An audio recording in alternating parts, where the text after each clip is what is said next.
The only way to be credible as a fat person on anything is to say that you've lost a significant amount of weight. Like, the only people that are not getting constant harassment are the fat people who are constantly telling everyone that they are trying to be thin. Well, they are the ones trying to better themselves, opposed to the ones bullying their bodies. It's okay to support people who are trying to change their bodies, but it's not okay to support people who are just existing in the ones they were given. What do you mean you were given this body? Who gave it to you? Weren't you the one who abused it and made it the way it is? And this plays into ableism, this idea that we owe performing health to people, and that health is a moral problem. Somehow, somewhere, we got it so twisted that we have to earn the right to not be harassed, and earn the right to be believed, and earn the right to exist. They're trying to appease a certain societal standard. Exactly. I've seen multiple content creators who got so harassed and hated for simply existing in a fat body, but the moment they started a diet, people started being a lot kinder, telling them how proud they were, etc. The mere act of hating their fat bodies gave them so sort of approval. Of course people should support improvement instead of comfort zone and laziness. We are living in a society, of course we need to earn many things and create some value. We should not be entitled to everything. Did you know that fat shaming doesn't help people lose weight? Like, even if the fat person in question that you happen to be fat shaming wants to lose weight, is actively attempting to lose weight, even in that scenario, fat shaming them actually is correlated with weight gain. Fat shaming someone also adds to their stress and anxiety, which are both unhealthy. It turns out being shitty to a fat person is bad. Who knew? Irresponsible, self-abusive people would go their way anyhow. Do you think fat shaming is a good way to promote people to be fit? So I grew up really fat. My brothers called me like the Michelin man. That stuck with me like for a long time. And I think that's one of the reasons why I was vegetarian at some point. I went to exercise a lot, like a lot of cardio. In that sense, isn't that an example of fat shaming working? I think so. It depends. Like, some people don't like criticism. I love when people give me feedback, and I always try to like improve myself. But for some people it might be like an attack. A lot of you are only skinny because of your DNA, and yet when a lot of you see fat people, you assume, oh, they must be overeating. They must be eating junk food all day. Consider this. Maybe everybody's bodies are different, and other people's regular weight might just be higher than yours. Obviously, what other people eat is none of your business, and I don't believe in moralizing food, but perhaps if you need to, like, starve yourself in order to be a certain weight, your body just isn't supposed to be that weight. Your metabolism be faster or slower, but you can't cheat thermodynamics. Both my parents are plus size and I'm plus size too. And the fact that other stomachs can hold more food before it's full.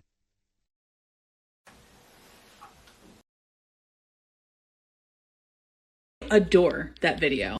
Oh, hello.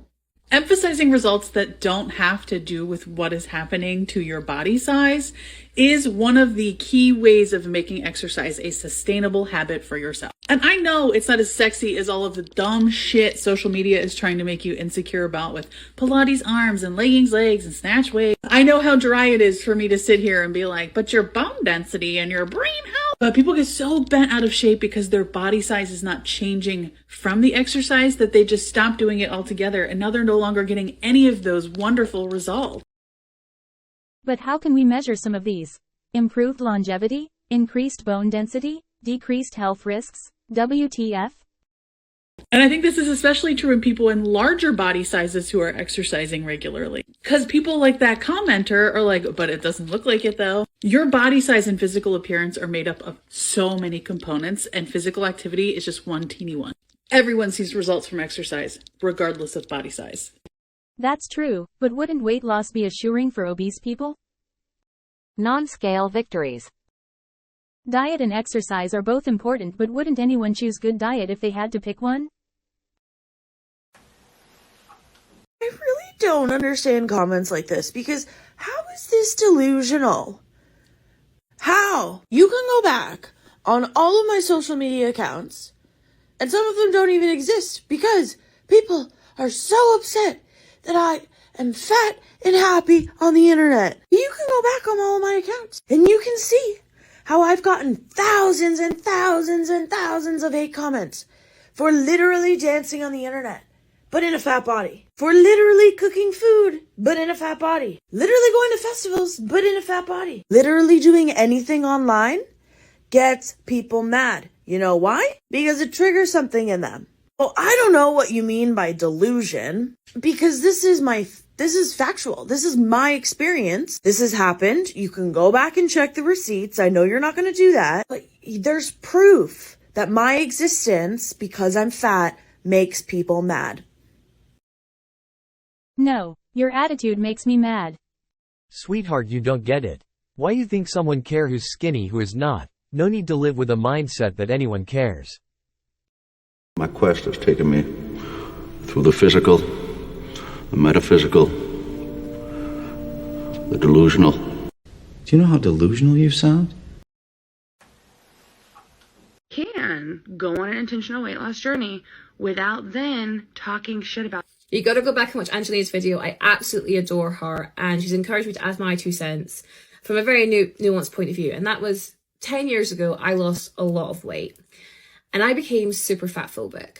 Like, I was cruel, hurtful. I was a bully. Like, I was a bully. I was an asshole.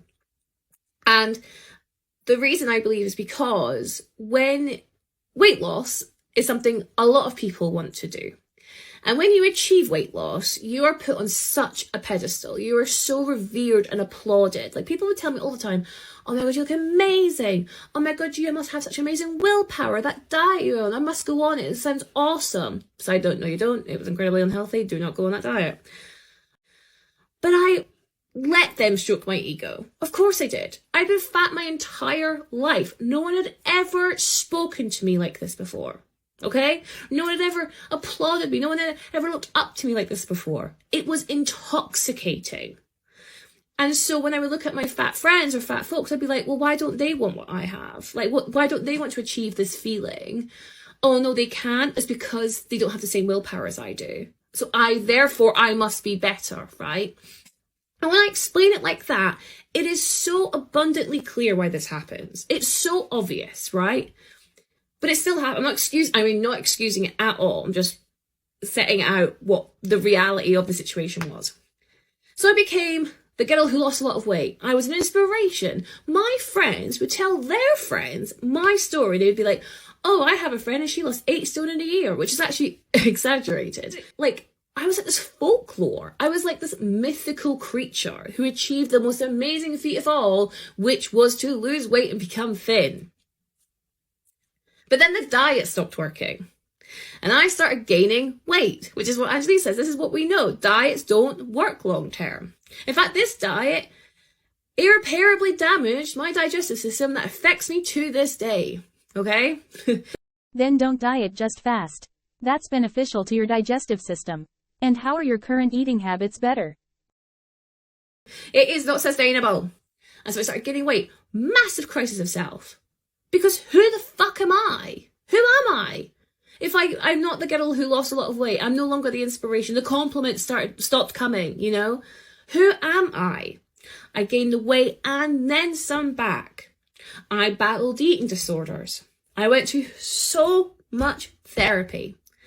And at the end of it, I found the body positivity, fat liberation, and fat acceptance communities. And you gave up. Of course, everyone strives for easier lifestyle. And I started to really understand that my self-worth is not tied to my body size. It is not tied to what the scales say.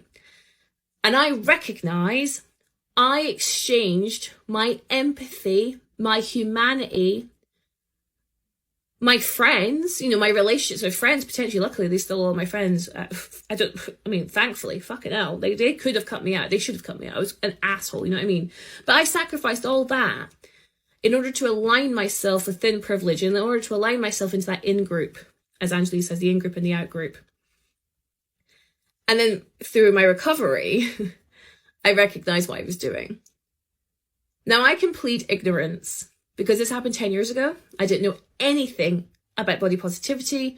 I was nowhere near as versed as I am now in fat acceptance and fat liberation. Okay, so I was cruel, does not excuse my cruelness, but I guess I just didn't know any better. Like, you know, being fat was seen as such a sin I had to resolve. I no longer feel like that way, but that's how I felt when I was 22 years old, okay? But what I can't understand is when people who came up in the body positivity community, came up in the fat acceptance community, you know, made money off of these communities, have now decided to pursue intentional weight loss. And I want to echo what Angelina says. You do you. If you want to lose weight, crack on. Bodily autonomy is 100% a right. Crack on. But I do not understand why you need to shit on this community, especially when you've come from that community, when you've built up from that community, when you've heard everyone's stories. How can you then turn around and shit on it? It just doesn't make any sense to me. And it's so sad. I'm so saddened by it because I'm seeing these people do the same cycle I did. And that is exchanging your integrity, your morals, your ethics, your kindness, your empathy. You're exchanging that with aligning with thin privilege.